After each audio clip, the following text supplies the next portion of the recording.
All of you on my YouTube channel Tiresias vision.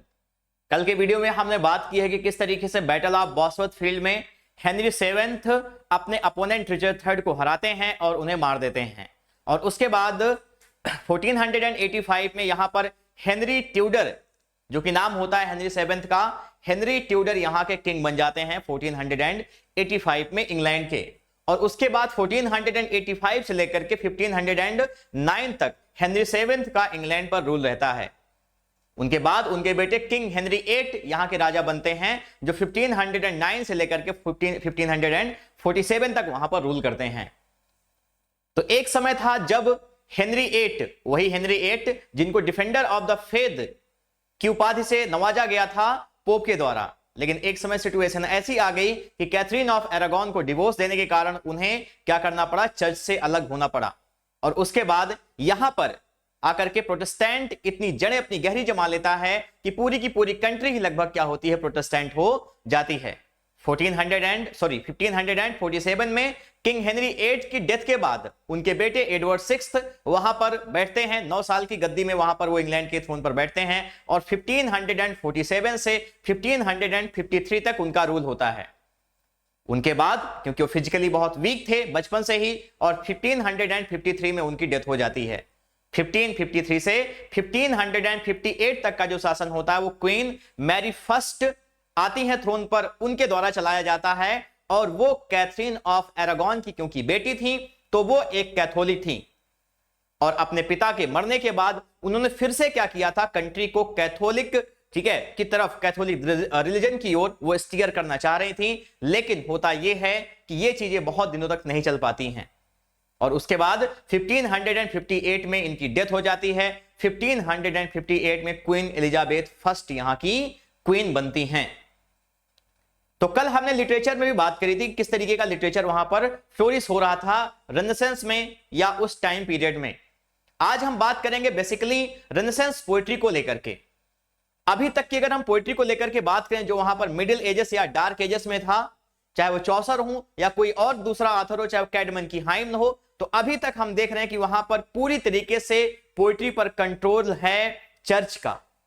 कैडमन की hymn भी क्या हो रही है, वो एक गॉड को प्रेयर है, वो एक क्रिश्चियन फार्मर जो है वो प्रे कर रहा है गॉड को लेकर के। और उसके बाद चौसर ने भी जितनी पोएम्स को लिखा, हम ये देखते हैं कि वहां पर कहीं पर भी हम इमोशंस के या फीलिंग्स के ट्रेसेस नहीं पाते हैं। चौसर की जो पोएम्स थी वो एक इलीट वर्ग के लिए लिखी गई थी। और यहां पर ऐसा सिचुएशन थी, ऐसी स्थिति थी कि चौसर भी अपने आप को उस फील्ड में नहीं ले जा सके जहां पर पोएट्री में वो पर्सनल इमोशंस को डिपिक्ट कर सकें।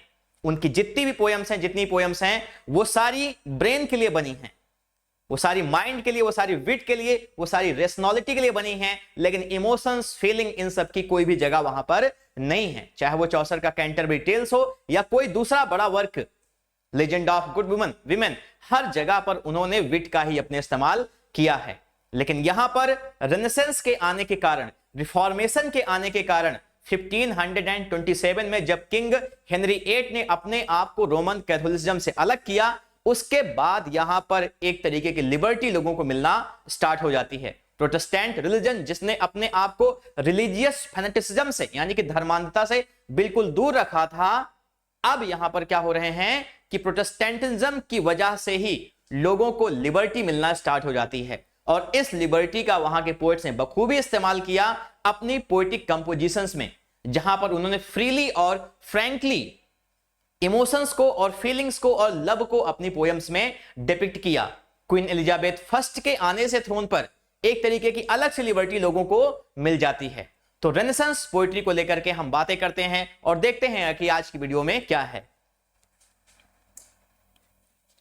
Renaissance poetry. With the arrival of Renaissance in England, there was a sudden outburst of personal and subjective poetry. यानी Renaissance के आने से यहां पर Renaissance और Reformation, क्योंकि दोनों इंग्लैंड में एक साथ आ रहे हैं, तो यहां पे Renaissance और Reformation हम दोनों कहेंगे। उनके आने से क्या हो रहा है, एक सडन आउटबर्स्ट हो रहा है किस चीज का, personal and subjective poetry. Subjective poetry का मतलब जब पोएट क्या करे, वहां पर अपनी फीलिंग्स को लेकर के वो एकदम ओपन है और उनको फ्रैंकली एक्सप्रेस कर रहा है, यानी वो अपनी लाइफ को लेकर के बात कर रहा है।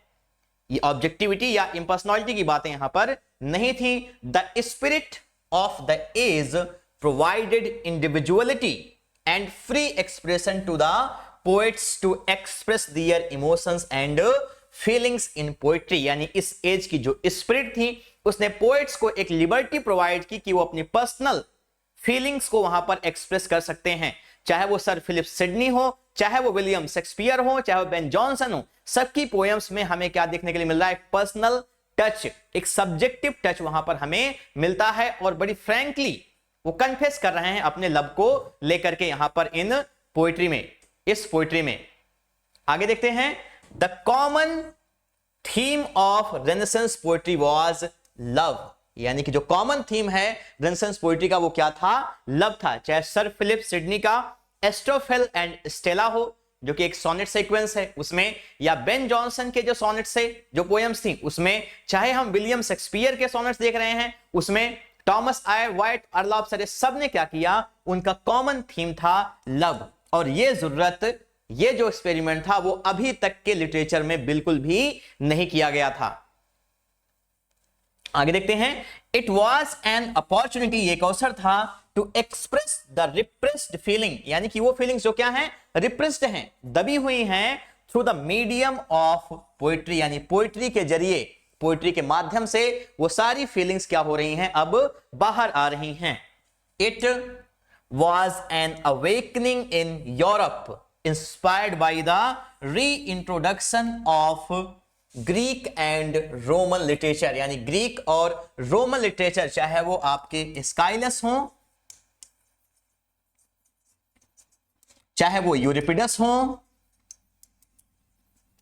ठीक है, चाहे वो सेनेका हो, वो ओविड हो, वो वर्जिल हो, सोफोक्लीज हो, सबके लिटरेचर को, यानी ये रोमन और ग्रीक लिटरेरी पर्संस हैं, इनके लिटरेचर को, इनके वर्क्स को क्या किया जाता है, रेनेसांस में रिवाइव किया जाता है। Some common characteristics of renaissance poetry are, यानी कुछ कॉमन हम कैरेक्टरिस्टिक्स पे चलते हैं, देखते हैं कि वो कौन कौन सी हैं।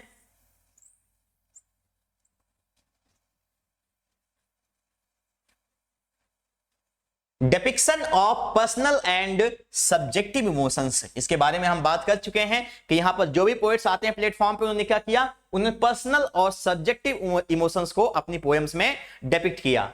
आगे देखिए, एल्यूजन्स, एल्यूजन का मतलब क्या होता है, पासिंग रेफरेंस। एल्यूजन का मतलब होता है पासिंग रेफरेंस। इसका मतलब क्या है कि जब भी किसी लिटरेचर में क्या हो रहा है, किसी पोएम में, किसी प्रोज में, किसी प्ले में कोई बात हो रही है और किसी फेमस हिस्टोरिकल प्लेस, पर्सन या किसी इंसिडेंट का जिक्र होता है और वहां पर पोएट बगैर कोई क्लियर ऑस्टेंसिबल उसका डिस्क्रिप्शन दिए आगे बढ़ जाता है, तो ऐसी सिचुएशन को हम क्या बोलते हैं यहां पर, कि वो क्या है आपका एल्यूजन्स। जैसे कि एग्जाम्पल के तौर पर हम देखते हैं, एक एग्जाम्पल है, chocolate was her Achilles heel, chocolate was her Achilles heel. यहां पे कहने का मतलब क्या है कि चॉकलेट जो है वो उनका अकिलीस हील था। इसका मतलब क्या है कि जैसे ही नाम आया अकिलीस का, हमें याद आता है ट्रॉय का हीरो थेटिस का बेटा, जिसको वहां पर गॉड्स ने ये कहा कि आप एक काम करिए कि इस बेटे को ले जा करके वहां पर जो नदी है स्टाइक्स, वहां पर उसको डुबो दीजिए, और जहां तक ये बच्चा डूबेगा वो पूरा का पूरा उसकी बॉडी जो है वो लोहे की हो जाएगी। और उसके बाद वहां पर थेटिस उसकी मां लेकर के उस बच्चे को जाती है और उस नदी में उसे पैर पकड़ करके उल्टा डुबोती है, लेकिन उसका जो हील था, यानी कि जो उसकी एड़ी थी, वो पानी के ऊपर थी। And in this way the heels become the vulnerable part of Achilles body, यानी कि ये जो हिस्सा था वो अकिलीस के शरीर का सबसे कमजोर हिस्सा बच गया। और बाद में क्या होता है कि अकिलीस ट्रॉय के युद्ध में लड़ रहा है, उसको बहुत सारे तीर लगे हुए हैं, लेकिन वो बिल्कुल भी उसे कुछ नहीं हो रहा है। फाइनली पेरिस क्या हो रहा है, उसके हील पर, एड़ी पर तीर को मारता है और उसकी मौत हो जाती है। तो यहां पे क्या मतलब होता है अक्लीस हील का मतलब? अक्लीस हील का मतलब है वीकनेस, कमजोरी, किसी इंसान की जो वीकनेस है। तो ये चॉकलेट जो है वो मैडम का क्या था? अक्लीस हील था। लेकिन यहां पर इस सेंटेंस में अक्लीस के बारे में कोई भी क्लियर डिस्क्रिप्शन वहां पर नहीं दिया गया है, इसलिए हम इन चीजों को क्या बोलते हैं? एल्यूजन्स। तो रेनेसेंस पोएट्री में ऐसे बहुत सारे एल्यूजन्स आए जब वहां पर ग्रीक या रोमन या किसी फेमस लिटरेचर के, किसी फेमस कंट्री के लिटरेचर का जिक्र आता है, लेकिन राइटर वहां पे उसका कोई भी डिस्क्रिप्शन ना देकर के आगे बढ़ जाते हैं। ये एक बहुत ही फेमस लिटरेरी टेक्निक है। आगे देखते हैं क्या है। Illusions of classical Greek and Roman literature, इनका एल्यूजन आया। इट इलेबोरेटेड लैंग्वेज, इसने अपनी भाषा को इलेबोरेटेड किया। मिल्टन की अगर हम पैराडाइज लॉस्ट को देखें तो वो एक इलेबोरेटेड लैंग्वेज में लिखी गई है। मिल्टन ने बखूबी बहुत सारे वर्ड्स को उन्होंने क्रिएट किया। जैसे यूनिवर्स जो वर्ड है वो मिल्टन ने दिया, यूनिवर्स जो वर्ड है उन्होंने मिल्टन ने जो उसको बनाया, और यहां पर क्या होता है कि वो इलेबोरेटेड लैंग्वेज में उसको लिख रहे हैं। पैराडाइज लॉस्ट का जो पहला सेंटेंस है वो जाकर के क्या होता है? 16वीं लाइन में खत्म होता है। पहला सेंटेंस 16वीं लाइन में। तो यहां पे क्या है? वो ग्रैंड स्टाइल भी कही जाती है। लैंग्वेज कैसी है? इलेबोरेटेड, अच्छे अच्छे वर्ड्स का, जिन्हें हम क्या कहते हैं लिटरेचर की लैंग्वेज में? डिक्शन, यानी कि क्या है ये? सिलेक्शन ऑफ वर्ड्स, उसको यहां पर इस्तेमाल किया जाता है। बहुत ही रिफाइंड, बहुत ही तहजीब वाली, बहुत ही मीठी लैंग्वेज थी इस लिटरेचर में, जो कि रेनेसांस पोएट्री में इस्तेमाल किया जाता है। अभी आप देखेंगे कि वहां पर क्या क्या कैरेक्टरिस्टिक हैं जो रेनेसांस पोएट्री को वर्थ रीडिंग बनाती हैं। आगे देखते हैं। सच एज मेटाफर, मेटाफर का इस्तेमाल किया गया, एंड सिंबोलिज्म, सिंबोलिज्म का भी वो इस्तेमाल करते हैं। और आगे जो सबसे चीफ कैरेक्टरिस्टिक्स है जो आपको हर जगह मिलेगी, वो चाहे सोनेट हो शेक्सपियर के, या Astrophel and Stella sir Philip Sidney के, या किसी और पोयम में बेन जॉनसन के, तो हमें यह देखने के लिए मिलता है कि women were considered as goddess. Women को क्या किया गया? गॉडेस का दर्जा दिया गया। Women were considered as goddess fit to be worshipped.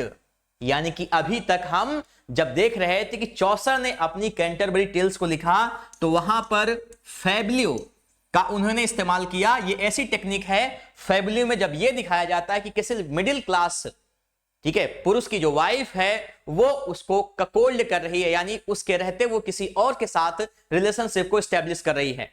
तो फैब्लियो एक फेमस टेक्निक थी। यानी इन पोएम्स में चौसर ने कहीं ना कहीं विमेन को सेकेंडरी रखा, किससे? मेल के थ्रू, ठीक है, मेन के जगह पर उन्हें क्या किया गया? सेकेंडरी रखा गया। और यही रीजन होता है कि चौसर अपनी पोयम लेकर के आते हैं लेजेंड ऑफ गुड विमेन, जहां पर क्या होता है? क्यूपिड गॉड जो है वो खफा हैं चौसर से उनके ड्रीम विजन में, और उनको डांट रहे हैं कि तुम्हें बताओ कि ये तुमने कौन सा किया? तुमने आज तक विमेन को हमेशा ही सेकेंडरी जो है नजर से देखा, उनको हमेशा क्रिटिसाइज किया, तो अब तुम कोई ऐसा वर्क लेकर के आओगे जिसमें तुम्हें इनकी वर्चू के बारे में बात करनी है, इनकी जो है ट्रुथफुलनेस के बारे में बात करनी है। अब यहां पे रेनेसांस पोएट्री में क्या किया गया? यहां पर विमेन को माना गया कि वो गॉडेस हैं, देवी हैं, और इनकी हमें पूजा करनी चाहिए। विमेन को इस तरीके से वो रखते हैं। मेटाफिजिकल लव को लेकर के बात कर रहे हैं, यानी कि ऐसा लव जो है जो क्या करना है? जो शारीरिक प्रेम से परे है, जो शारीरिक सुंदरता से परे है। हालांकि पहली किताब सुंदरता की है, लेकिन वो प्रेम आगे चल करके ऐसा अपना रुख अख्तियार कर लेता है जहां पर शरीर जो है, यानी कि बॉडी जो है, बिल्कुल मैटर नहीं करती है। आगे देखते हैं। हाइपरबली, हाइपरबली का भी इस्तेमाल किया गया। यहां पर जो पोएम्स हैं वहां पर हाइपरबली का भी इस्तेमाल किया जाता है। अभी ये सारी कैरेक्टरिस्टिक्स मैं आपको बेन जॉनसन की टू सीलिया में जब मैं उसे पढ़ाऊंगा तो आपको दिखाऊंगा कि यहां पर देखिए कि यहां पर किस तरीके से इन सारी चीजों को इस्तेमाल किया गया है। आगे देखते हैं क्या है। The goal of each poet, यानी कि हर पोएट का जो गोल था was to capture the essence. क्या था? Capture the essence. कि वो क्या करे? इसेंस को, भाव को कैप्चर करे। Beauty in the modern world. ये जो रेनेसांस वर्ल्ड है, पुनर्जागरण का जो, ठीक है, कि दुनिया है 1453 के बाद, उसमें जो क्या है, ब्यूटी का जो कॉन्सेप्शन है वो उसको क्या करें? उसे कैच करें और उसे डिपिक्ट कर सकें। आगे देखते हैं। It concentrated on human values and achievements and emphasised individuality. यानी ये जो पोएम्स थी, यहां पर रेनेसांस पोएट्री जो आती है, उसने कंसंट्रेट किया कहां पर? ह्यूमन वैल्यूज को लेकर के, जो इंसानी, ठीक है, सद्गुण हैं उनको लेकर के एंड अचीवमेंट्स एंड एम्फसाइज्ड, और जोर दिया किस पर, इंडिविजुअलिटी को लेकर के। अब इंसान फ्री था, वो फ्रैंकली क्या कर सकता था, एक्सप्रेस कर सकता था अपने लव को लेकर के, जो अभी तक चर्च के कारण या धर्म के कारण आप कह सकते हैं इन सब चीजों की बिल्कुल मनाही थी। ऐसा लिटरेचर प्रोड्यूस हो रहा था जहां पर बिल्कुल पूरी तरीके से रेशनैलिटी थी और माइंड का इस्तेमाल किया गया, और ये एक एलीट वर्ग के लिए यानी कि उच्च वर्ग के लिए ये पोएम्स लिखी गई थी। अब ये चीजें बदल रही थी, अब लोगों के पास इंडिविजुअलिटी का कॉन्सेप्शन आ रहा था। वो अपने बिल्कुल बगैर किसी दबाव के, बगैर किसी बॉन्डेजेस के वो अपने आप को खुले रूप से पेश कर सकते थे अपनी पोएम्स में। आगे देखते हैं, sonnet was the dominant form of poetry at this time, यानी इस समय रेनेसांस पोएट्री में जो सबसे डोमिनेंट फॉर्म था वो क्या था, सोनेट। सोनेट को लेकर के हम थोड़ी सी बात करते हैं। सोनेट क्या है, सिंपल सी अगर हम बात करें तो ये एक क्या है, 14 लाइन्स की, 14 लाइन्स की आयाम्बिक पेंटामीटर की लाइन्स, आयाम्बिक पेंटामीटर की लाइनें, यानी कितने, 10 सिलेबल की लाइनें, और वो कितनी हो, 14 लाइनें मिलकर के क्या करती हैं, सोनेट का निर्माण करती हैं। सोनेट की शुरुआत करते कौन है, पेट्रार्क। पेट्रार्क जो कि खुद इटली से थे, तो आप समझ सकते हैं कि सोनेट कहां से आ रहा है, इटली से ही आ रहा है। तो पेट्रार्क ने सोनेट राइटिंग की शुरुआत की, और सोनेट जो वर्ड है वो आता है कहां से, इटालियन वर्ड सोनेटो से। इटालियन वर्ड सोनेटो, SONETTO, जिसका मतलब होता है अ लिटिल साउंड। क्या मतलब है, अ लिटिल साउंड। तो जब इटली में पेट्रार्क के द्वारा सोनेट को इजाद किया गया, तो यहां पर सोनेट को उन्होंने डिवाइड किया ऑक्टेव और सेस्टेट में। ये क्या है मैं भी आपको आगे बताता हूं। ऑक्टेव में यूजुअली एक प्रॉब्लम रहती थी जिसका सॉल्यूशन उनको सेस्टेट में मिलता था। इन सोनेट्स को हम पेट्रार्कन सोनेट कहते हैं। अब आगे देखते हैं,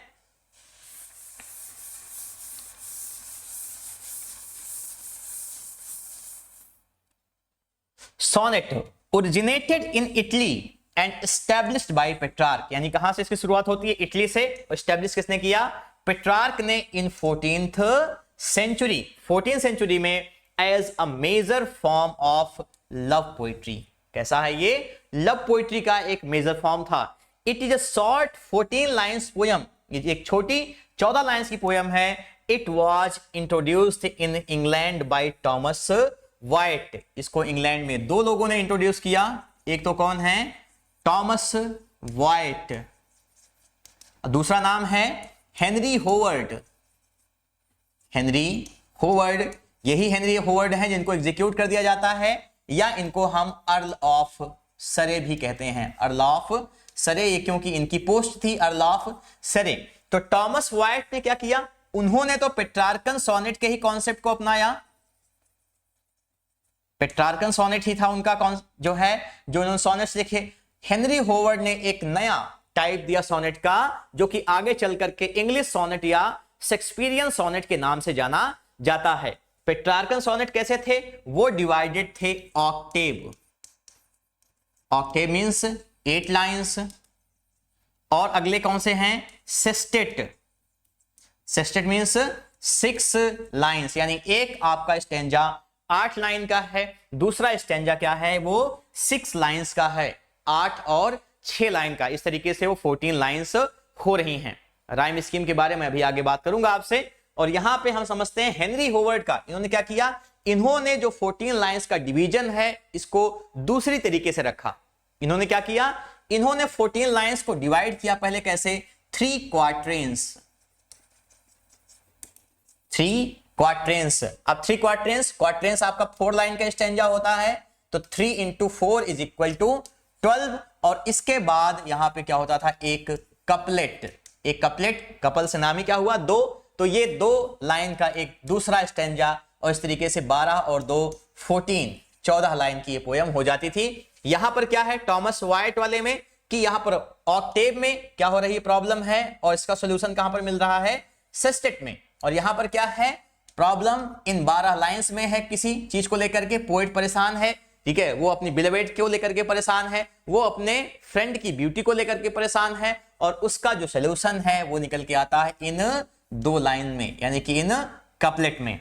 आगे देखते हैं, Thomas white and developed by sir Henry hovered, यानी कि कौन लेकर के आता है, टॉमस वाइट लेकर के आते हैं, and developed by sir Henry Howard, ठीक है, सर हेनरी होवर्ड ने इसको डेवलप किया। Sir Henry Howard is also known as Earl of Surrey, Earl of Surrey उनकी क्या थी, पोस्ट थी।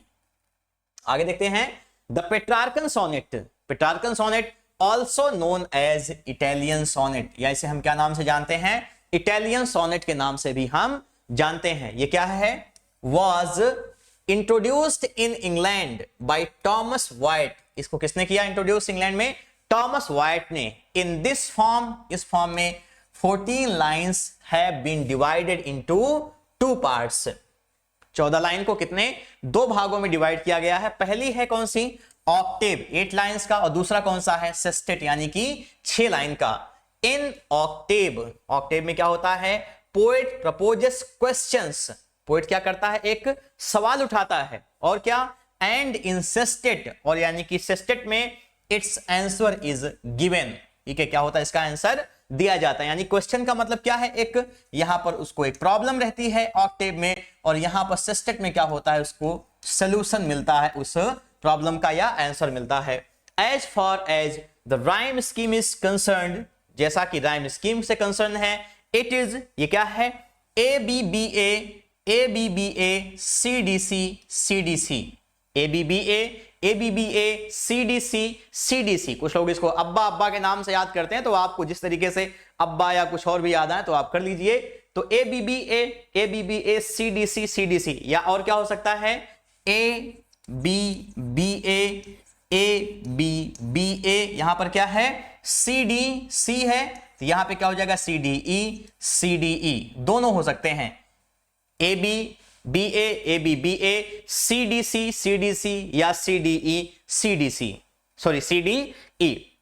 अब आगे देखते हैं, इंग्लिश सोनेट, इंग्लिश सोनेट कौन सा है, जिसको अर्ल ऑफ सरे लेकर के आते हैं, also known as Shakespearean sonnet, या इसको हम किस नाम से जानते हैं, शेक्सपियरियन सोनेट के नाम से भी हम इसे जानते हैं। ये क्या है, was brought to England, इसको इंग्लैंड में लाया गया by Earl of Surrey, कौन लेकर के आते हैं, Earl of Surrey, यानी कि सर हेनरी होवर्ड।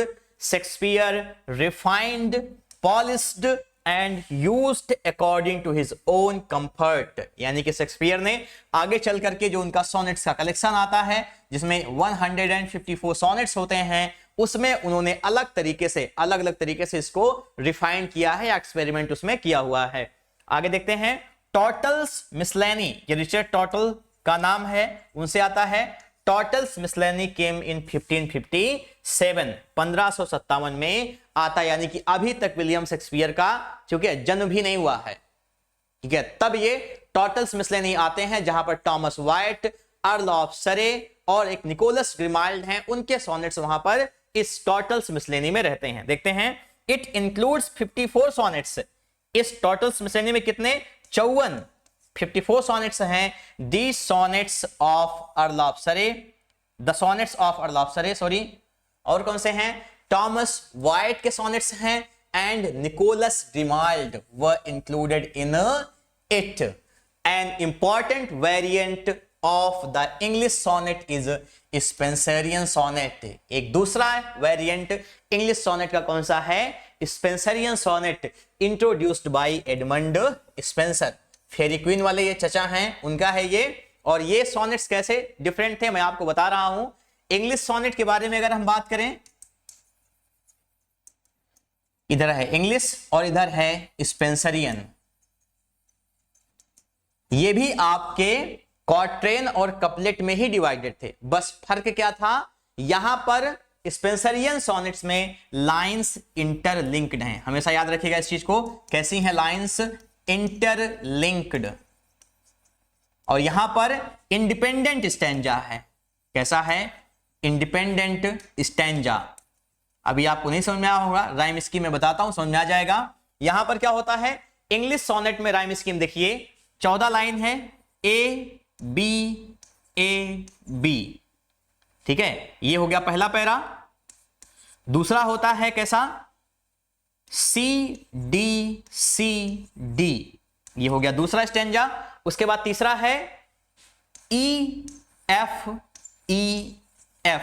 ये कौन सा हो गया, तीसरा हो गया ये। और उसके बाद लास्ट आता है आपका कौन सा, जो चौथा है वो कौन सा है, G G, A B C D E F G G, यानी लास्ट के जो कपलेट हैं वो दोनों क्या करते हैं, राइम करते हैं। लास्ट का जो कपलेट है सॉरी वो राइम करता है। तो ये कैसा है, इंग्लिश सोनेट का। अब आप देखिए यहां पे सारे इंडिपेंडेंट हैं, कोई भी राइम ए या बी दूसरे में नहीं आ रहा है, देख सकते हैं ई एफ यहां पे नहीं आ रहा है। ये सारे तीनों क्वार्टेन क्या है, अपने आप में आजाद हैं, एक दूसरे से अलग हैं। अब यहां पर देखिए स्पेंसरियन स्टेंजा में यहां पर क्या हो रहा है, यहां पर पहला स्टेंजा ए बी, ठीक है, ये क्या हो गया पहला स्टेंजा। दूसरा देखते हैं क्या है यहां पर, बी सी। आप देख सकते हैं आप क्या हो गया है, यहां पे लाइंस खटाक से इंटरलिंक हो गई हैं, ये देखिए ए बी सी। अब उसके बाद तीसरा कौन सा होगा स्टेंजा इनका, सी डी, देख सकते हैं। फिर से क्या हुआ, सी यहां से स्किप करके यहां पे चला गया, ये यहां पे हो गया सी डी। चौथा जो होता है वो होता है ई। ये भी आपका क्वार्टेन और कपलेट में ही डिवाइडेड है, बस फर्क किस बात का है, राइम स्कीम का। स्पेंसरियन सोनेट कैसा, उसकी लाइंस इंटरलिंक्ड है, हमेशा आपको ये बात याद रखनी है। आगे देखते हैं, these sonnets sorry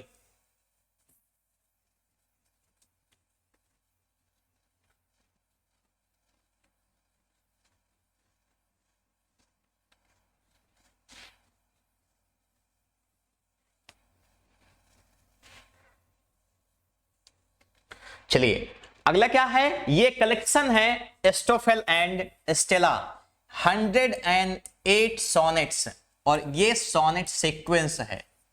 sonnet sequence का मतलब क्या है कि ये सारे सॉनेट्स एक के बाद एक लिखे गए हैं, यानी कोई पोयम या ऑथर लव के बारे में बात कर रहा है, और ये सारे सॉनेट्स क्या हो रहे हैं, वो एक के बाद एक उसी में ही पूरे जुड़े हुए हैं। 108 सॉनेट्स हैं। अब नाम को पहले देख लेते हैं, क्या है, एस्टोफेल एंड स्टेला।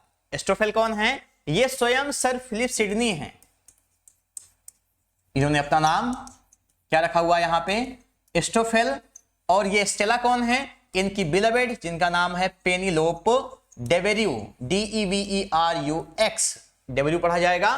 तो यहां पे उन्होंने इनके लिए अपने प्यार को इजहार करने के लिए उन्होंने ये सोनेट सीक्वेंस लिखा हुआ है। देखते हैं, it is a collection of sonnets written by sir Philip Sidney. In it Philip Sidney is Astrophel, वो एस्टोफेल हैं, एंड हिज बिलवेड, और उनकी जो बिलवेड है Penelope is Stella. It includes 108 sonnets, इसमें 108 सॉनेट्स हैं, और these sonnets are based on Petrarchan model. ये क्या है, सॉनेट्स सारे पेट्रार्कन मॉडल में हैं, यानी कि राइम स्कीम कैसी है, ए बी बी ए, और उसके बाद सी डी ई या सी डी सी, इस तरीके से ये चलता है, एस्टोफेल एंड स्टेला। अगला देखते हैं क्या है, एमोरिटी। ये कौन सा है, एडमंड स्पेंसर का। किसका कलेक्शन है ये, एडमंड स्पेंसर का, फेरी क्वीन वाले। ये क्या है, it was written by Edmund Spenser, इसको किसने लिखा है, एडमंड स्पेंसर ने, एंड पब्लिश्ड इन 1595। ये कब पब्लिश होते हैं, 1595 में। इट इंक्लूड्स 88 सॉनेट्स, यहां पर कितने सॉनेट्स हैं, 88 सॉनेट्स हैं। इंटरलिंक्ड लाइंस, लाइंस कैसी हैं, इंटरलिंक, मैंने आपको बता दिया है पहले ही, which are based on the English sonnets, जो किस पर आधारित हैं, इंग्लिश सॉनेट्स पर, या जिसे हम कहते हैं शेक्सपियरियन सॉनेट, यानी कैसे, क्वार्ट्रेन और कपलेट में डिवाइडेड होना। अब आगे देखते हैं, सॉनेट्स ऑफ शेक्सपियर, या हम इंग्लिश सॉनेट भी नहीं कहते हैं, शेक्सपियर इमिटेटेड। इन्होंने टोटल कितने 154 सॉनेट्स को लिखा हुआ है। और कब आया ये कलेक्शन, 1609 में, 1609 में इनके सॉनेट्स पब्लिश होते हैं। टोटल 154 सॉनेट हैं। ये याद रखिएगा कि 126 सॉनेट्स, 126 सॉनेट्स एड्रेस्ड हैं इनके फ्रेंड मिस्टर WH को। बाकी 26 एक डार्क लेडी को लेकर के, कहा यह जाता है कि ये डार्क लेडी जो है इनसे विलियम शेक्सपियर प्यार करते थे और इन्होंने अपने फ्रेंड के हाथों डार्क लेडी को एक मैसेज भिजवाया एक लेटर के जरिए। और जब ये लेटर इनका फ्रेंड लेकर के वहां पर जाता है तो डार्क लेडी जो होती हैं वो अपने इनके फ्रेंड को दिल दे बैठती हैं और शेक्सपियर बेचारे ऐसे ही रह जाते हैं। तो इसलिए वो डार्क लेडी को यहां पर इन 26 सोनेट्स को डेडिकेट करते हैं। रिमेनिंग 2 सोनेट्स किसको लेकर के हैं? क्यूपिड गॉड को लेकर के। वही क्यूपिड गॉड जिन्होंने क्या किया है, लताड़ा है जॉफ्री चौसर को और कहा है कोई ऐसी पोयम लिखिए। तो ये है इनके सोनेट्स का स्ट्रक्चर। देखते हैं, he wrote 154 sonnets in which first 126 sonnets are addressed to the young man Mr. W.H. और इनका क्या नाम है? अर्ल ऑफ साउथहैम्पटन नाम है W.H. अब W.H. के कई सारे कयास लगाए जाते हैं कि इनका ये जो है फुल फॉर्म है, ये फुल फॉर्म है, हालांकि इसको लेकर के कोई भी क्लैरिटी नहीं है। ठीक है, अर्ल ऑफ साउथहैम्पटन थे ये। And 26 sonnets are dedicated to a dark lady and remaining to Cupid God। बाकी बचे हुए 2 क्यूपिड गॉड को लेकर के डेडिकेटेड हैं। The subject of his sonnets was love। क्या है सब्जेक्ट इनके सोनेट का? वो लव है।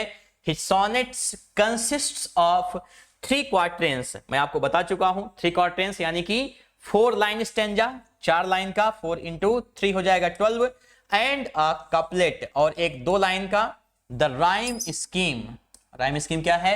ऑफ हिज सॉनेट्स इज, देखिए क्या है, is AB CD EF GG, इस तरीके से ये चलता है। His collection of sonnets was first published in 1609। पहली बार कब पब्लिश हुआ? 1609 में, with the title Shakespeare's sonnets by Thomas Thorpe. ये याद रखिएगा किन्होंने?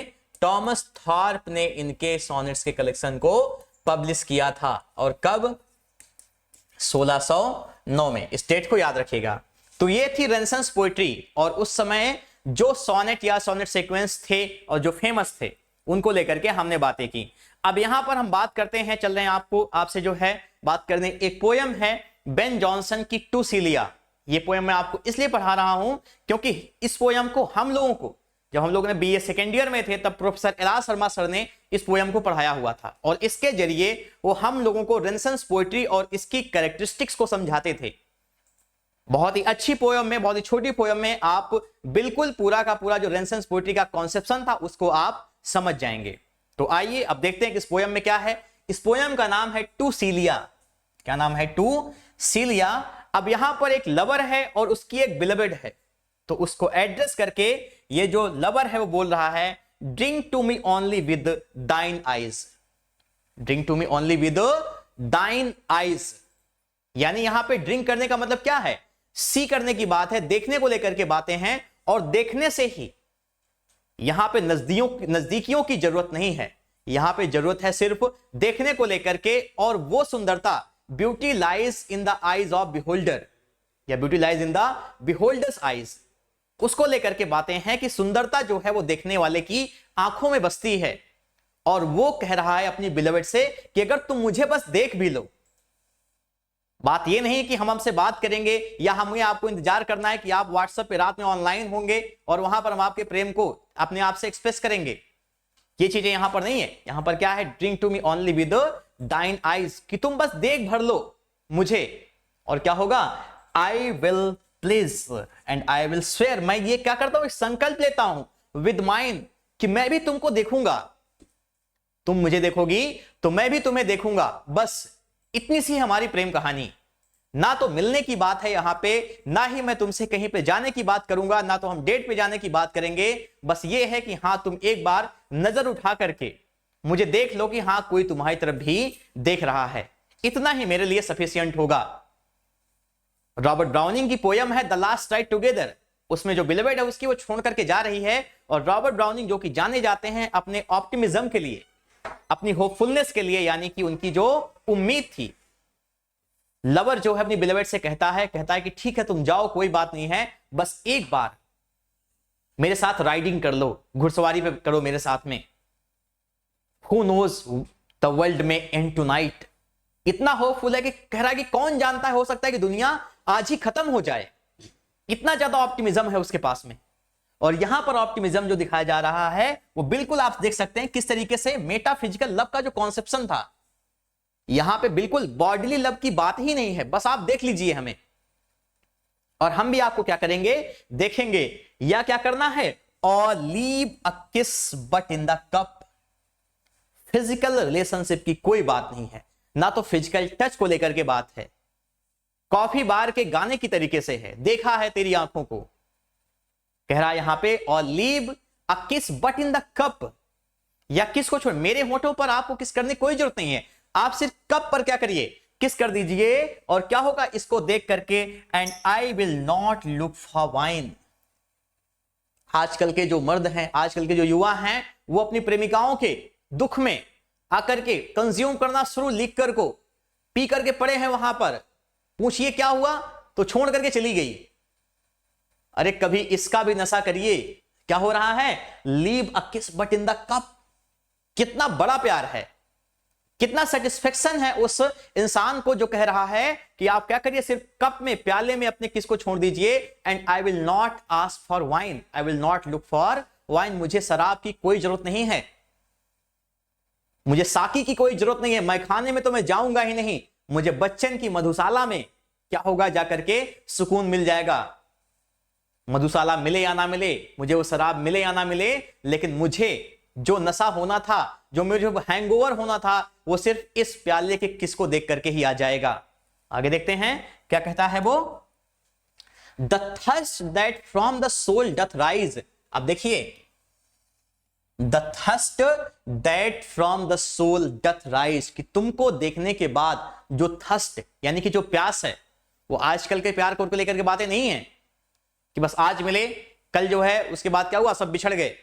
ऐसा नहीं, अमेरिका वगैरह में शादियां होती हैं, बीवी जो है वो आएगी, रात भर ये लोग साथ में रहे, सुबह जो है किसी बात लेकर अनबन हुई, वो छोड़ करके जा रही है, और आदमी हस्बैंड सो रहा है, सोता है, कहता है जाओ बाद में देखेंगे, नींद नहीं खराब करनी है। यहां पे क्या हो रहा है, कह रहा है वो कि the thirst that from the soul doth rise. Love हो तो ऐसा कि थर्स्ट जो है, जो प्यास है, वो कहां से निकल रही है, सोल से, आत्मा से, तुमको देख करके उसको क्या चाहिए, doth ask a drink divine. कोई बॉडीली लव की बात नहीं है, फिजिकल लव की बात नहीं है, विमेन से उससे मिलना भी नहीं है, लड़की से हमें अपनी बिलवेड से।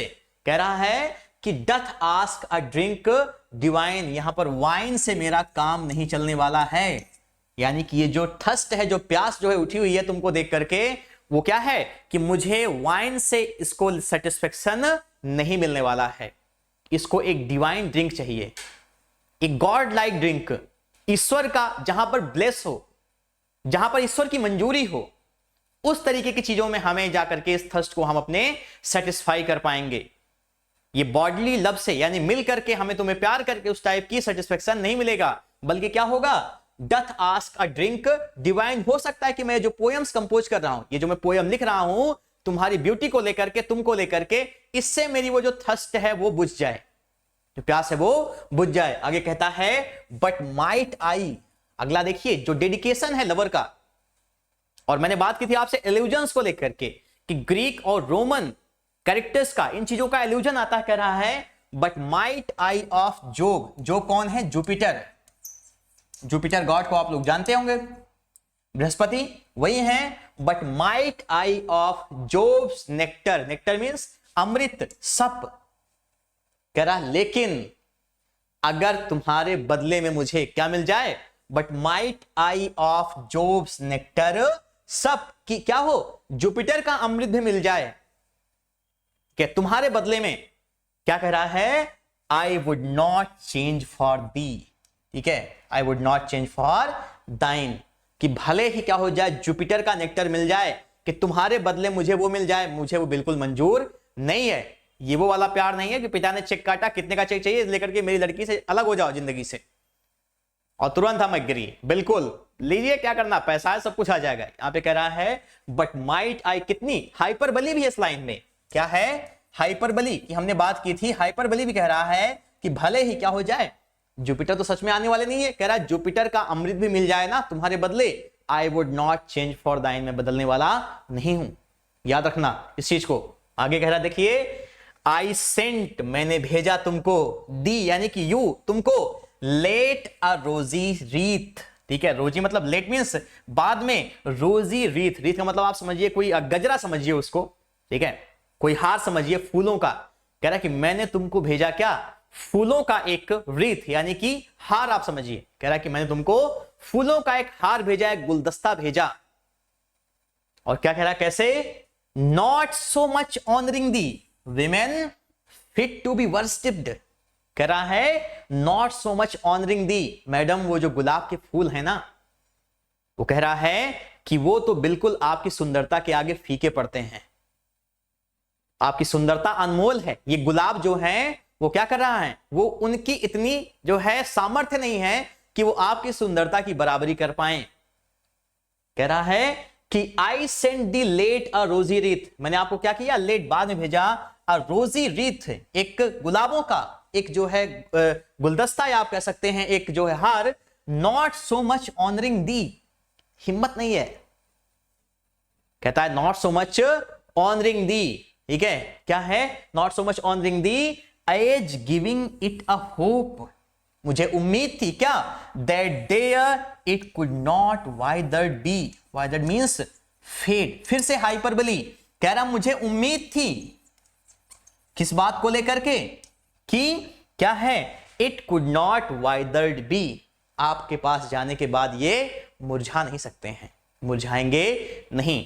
It could not withered B, मैंने आपको भेजा फूलों का एक गुलदस्ता ये उम्मीद से कि आपके पास जाने के बाद ये मुरझाएंगे ही नहीं, आपकी महक से ये फूल महकेंगे, ना कि इन फूलों की महक से वहां पर जो है खुशबू होगी।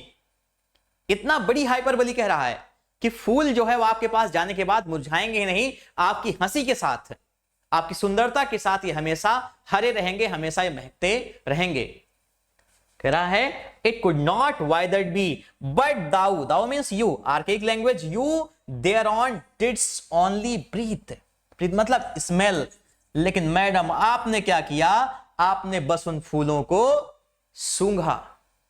ठीक है, आपने उनको सूंघा, वही बात हुई, हमने उनको दिल दिया जान समझकर।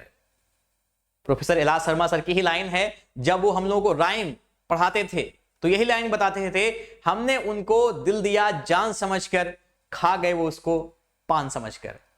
यही बातें हैं यहां पे।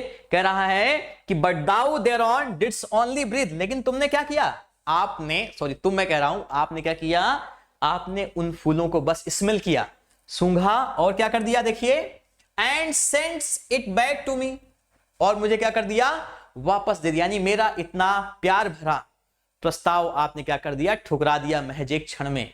मैं क्या करूं, कह रहा है and sends it back to me. अब लेकिन पोएट की ऑप्टिमिज्म देखिए, पोएट का ऑप्टिमिज्म यहां पर देखिए, ब्यूटी को देखिए पोएम की। कह रहा है वहां पर भी वो जो है जहां पर उसे बिल्कुल भी ऑप्टिमिज्म नहीं होना चाहिए, जहां पर बिल्कुल पेसिमिज्म में हो, निराशा, किसी का प्यार ठुकरा दिया। आजकल के टाइम पर क्या हो रहा है, ये चीजें हो रही हैं, तुम मेरी नहीं हुई मैं किसी की नहीं होने दूंगा तुम्हें, ये चेहरा मेरा नहीं तो किसी का नहीं, लगाए एसिड मार दिया, कितने सारे क्राइम।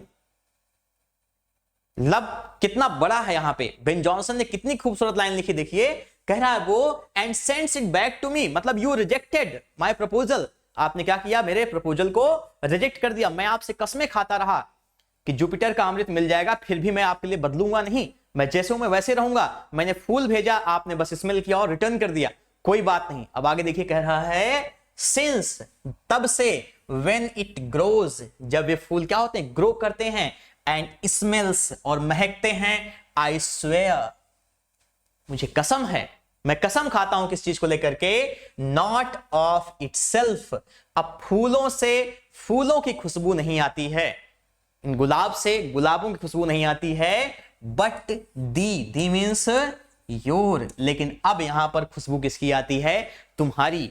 जब भी ये फूल ग्रो करते हैं तो इनमें से क्या होती है, जो खुशबू है वो इन फूलों की नहीं तुम्हारी आती है, क्योंकि तुमने इन फूलों को क्या कर लिया है, स्मेल कर लिया है। अब आप देख सकते हैं कि इस पोयम में कितनी तहजीब की लैंग्वेज है, कितनी तहजीब की भाषा है, कितने मैनर्स का इस्तेमाल किया गया है, बहुत ही एकदम आप कह सकते हैं कि एकदम प्योर लव है। रिजेक्शन को भी कोई बात नहीं, रिजेक्शन को भी हम क्या कर ले रहे हैं, अप्रूव कर ले, हम खुश हैं अपने आप में, यही होता है लव। यही होते हैं लव के मायने, जो कि रेनेसांस पोएट्री में अब तक क्या होता था, इन चीजों को बिल्कुल भी एक्सप्रेस करने की मनाही थी। धर्म ने, रोमन कैथोलिसिज्म ने इन सब की बिल्कुल जो है इजाजत नहीं दी। लेकिन अब जबकि पोएट्स के पास ये लिबर्टी आ रही है, तो उन्होंने अपनी इस चीज को बहुत बखूबी इस्तेमाल किया अपनी पोएम्स में। तो ये थी रेनेसांस पोएट्री। अपनी आने वाली वीडियो में हम बात करेंगे एलिजाबेथन एज को लेकर के, क्योंकि 1558 में एलिजाबेथ वहां की क्वीन बन जाती हैं, और क्या रिफॉर्म्स होते हैं उनके शासन में, किस टाइप का लिटरेचर प्रोड्यूस होता है, ये सब हम देखेंगे एलिजाबेथन एज में। So thank you so much for watching. Thank you. कैसी लगी ये वीडियो अपने कमेंट और लाइक से हमें बताइएगा। Thank you. Have a good day.